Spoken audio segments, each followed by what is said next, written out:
Oh man, yeah, the steam is headed right this way. Quaker Road smells like $1,000,000 out here. Oh, anyway, where was I? So yeah, so I'm standing right about here, and I start doing the speech from that point right there. As I got into the deprogramming program, people started freaking out. Boo, boo, you know, yelling, screaming. Somebody went over and shut off the amplifier that was sitting right on top of that piece of cement right there. They shut off the amplifier, and almost simultaneously somebody started pulling the microphone out of my hand. And so I let it slip out, because after all, it wasn't mine. So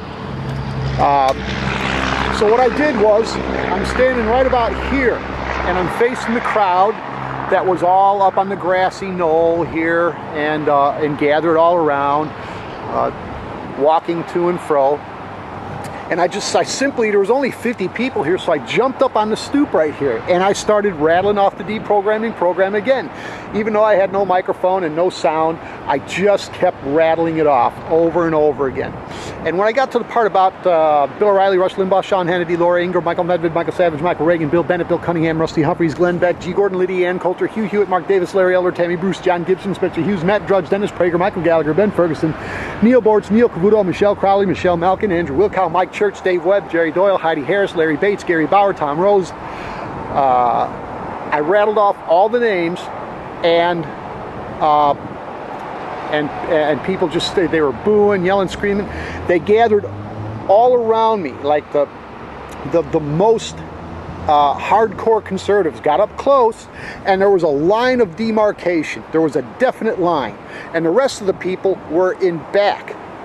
And the people up front, they were right in my face, screaming at me. I remember this little old lady yelling, "Why don't you shut up? Why don't you shut up? Why don't you shut up?" Over and over again. Then there was an old man, and he started yelling, "Hypocrite! Hypocrite!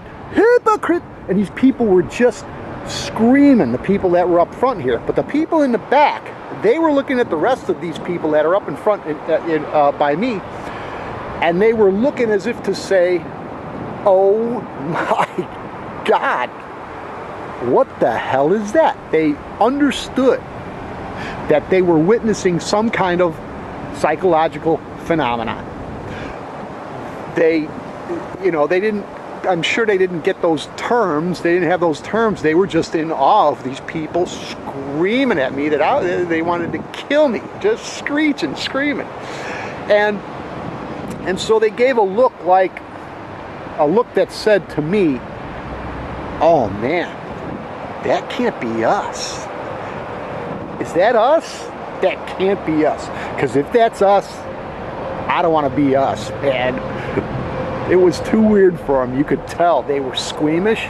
They were like, just the most puzzled look on their face. They were like, whatever that guy is doing up there talking, it does not warrant this kind of behavior, is what they were, is the way that they were looking at me. And it happened right here, 9/12/09. And today is like 10/2/10. Yeah, so, and that's what happened here, 9/12/09. And I was damn proud of what I had done. Some people learned, so lower level conservative minded people get it. When I talk about conservative minded people, I mean your psychology, not your politics. We are all born hardwired, and as we go through life, the way we are brought up has a lot to do with it. And trauma can flip that switch in your head, and you can go either way. But for the most part, we are all born hardwired, and we act the way we do because of the wiring in our brain. And what we need to all do is rise above our psychology, and it's pretty much the answer to all our problems. That's fact. All right. Dave Raids, Cedar Rapids, Iowa.